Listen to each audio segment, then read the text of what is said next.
অনেকে আছেন যাদেরকে এখন বড় বড় কথা বলতে দেখা যায়, কিন্তু আজ থেকে ঠিক 1 বছর আগেও তাদের হতাশাময় পংক্তি আর ক্রন্দন এই দুইটাই ছিল আমাদের মিডিয়ার দেখার বিষয়বস্তু। তাদের কাছ থেকে আমরা বিপ্লবী কোনো স্পিরিট কখনোই দেখতে পাই নাই। তারা এটা নিজেরাও বিশ্বাস করতো না কখনো কোনো গণ অভ্যুত্থান হবে। এই বড় বড় দলের বড় বড় নেতারা সব জায়গায় নিজেদের সেটেলমেন্ট করে রেখেছিলেন আওয়ামী লীগের সাথে, কিন্তু এখন এসে তাদেরকে অনেক বিশাল বিশাল বক্তব্য দিতে দেখবেন।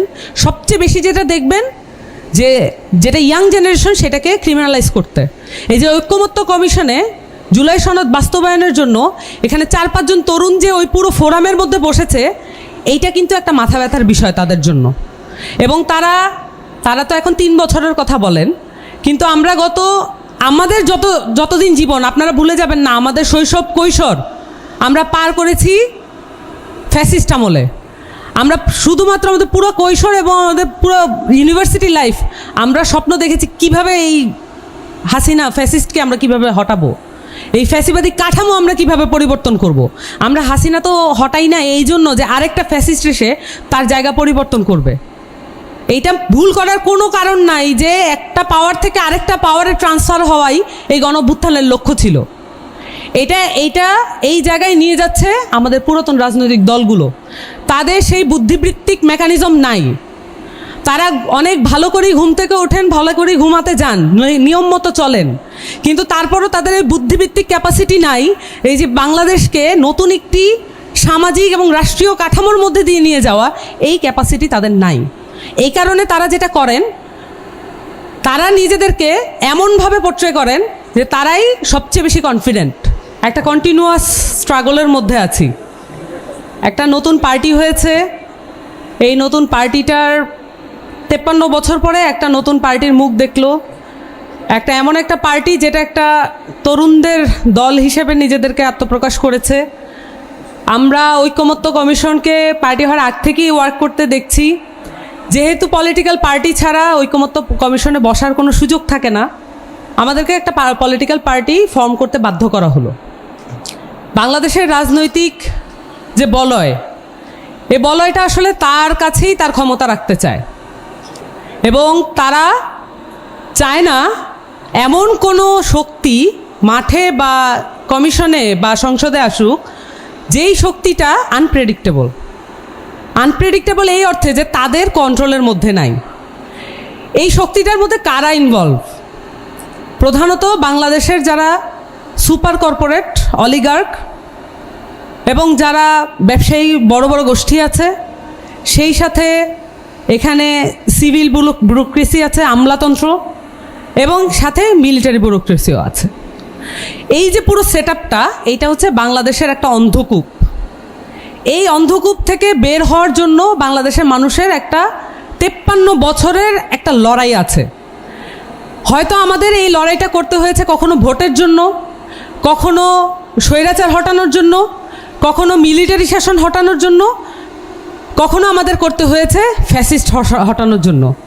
কিন্তু এটার মূল যে থিমটা হলো যে এই যে একটা অসীম গোলকধাঁধায় বাংলাদেশের জনগণকে বেঁধে ফেলা হলো, এই গোলকধাঁধা থেকে আমাদেরকে বের হইতে হবে।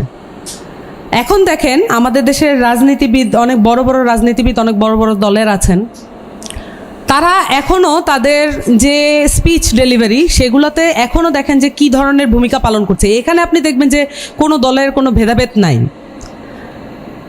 এখানে জেনজি, আমরা এটাকে বলেছি জেনজি রেভলিউশন। আমরা এটাকে কেন বলেছি? কারণ মাঠে আমরা বুক চিতিয়ে দাঁড়াতে দেখেছি জেনজিদের, ইয়াংদের, তরুণ জনগোষ্ঠীর পুরো রক্তের উপর দিয়ে এই সরকারটা প্রতিষ্ঠিত হয়েছিল। কিন্তু আমরা অবাক হয়ে লক্ষ্য করলাম এখন এসে এই জেনজিদেরকে এক ধরনের ক্রিমিনালাইজ করা হচ্ছে। ভুলে যাবেন না এবং আপনারা কেউ ভুল করবেন না যে এই ক্রিমিনালাইজেশনের শেষ এখানেই না।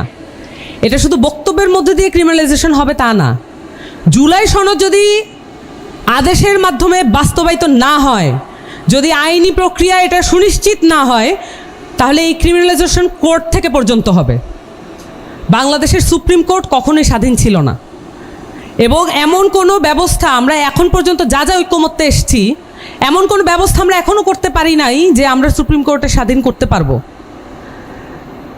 এই যে পরাধীন আমাদের যে সুপ্রিম কোর্ট, পরাধীন নির্বাচন কমিশন, পরাধীন দুর্নীতি কমিশন, এই কমিশনগুলোকে এই অবস্থায় রাখা এইটা স্ট্যাবলিশমেন্টের জন্য দরকার, বড় পলিটিক্যাল পার্টিগুলোর জন্য দরকার। কারণ বড় পলিটিক্যাল পার্টি এটা কিন্তু একটা অহংকারের বিষয়, এবং তাদের অনেকের চুলদাড়ি পেকে গেছে, কিন্তু তারপরও তারা রাজনীতিতে আছেন, সেটা আমরা সাধুবাদ জানাই, সম্মানের জায়গাও রাখি। কিন্তু এখন অনেকে আছেন যাদেরকে এখন বড় বড় কথা বলতে দেখা যায়, কিন্তু আজ থেকে ঠিক 1 বছর আগেও তাদের হতাশাময় পংক্তি আর ক্রন্দন এই দুইটাই ছিল আমাদের মিডিয়ার দেখার বিষয়বস্তু।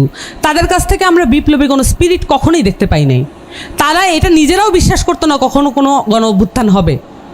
এই বড় বড় দলের বড় বড় নেতারা সব জায়গায় নিজেদের সেটেলমেন্ট করে রেখেছিলেন আওয়ামী লীগের সাথে, কিন্তু এখন এসে তাদেরকে অনেক বিশাল বিশাল বক্তব্য দিতে দেখবেন। সবচেয়ে বেশি যেটা দেখবেন যেটা ইয়াং জেনারেশন, সেটাকে ক্রিমিনালাইজ করতে। এই যে ঐক্যমত্য কমিশনে জুলাই সনদ বাস্তবায়নের জন্য এখানে 4-5 জন তরুণ যে ওই পুরো ফোরামের মধ্যে বসেছে, এইটা কিন্তু একটা মাথা ব্যথার বিষয় তাদের জন্য। এবং তারা তো এখন 3 বছরের কথা বলেন, কিন্তু আমরা আমাদের যতদিন জীবন, আপনারা ভুলে যাবেন না, আমাদের শৈশব কৈশোর আমরা পার করেছি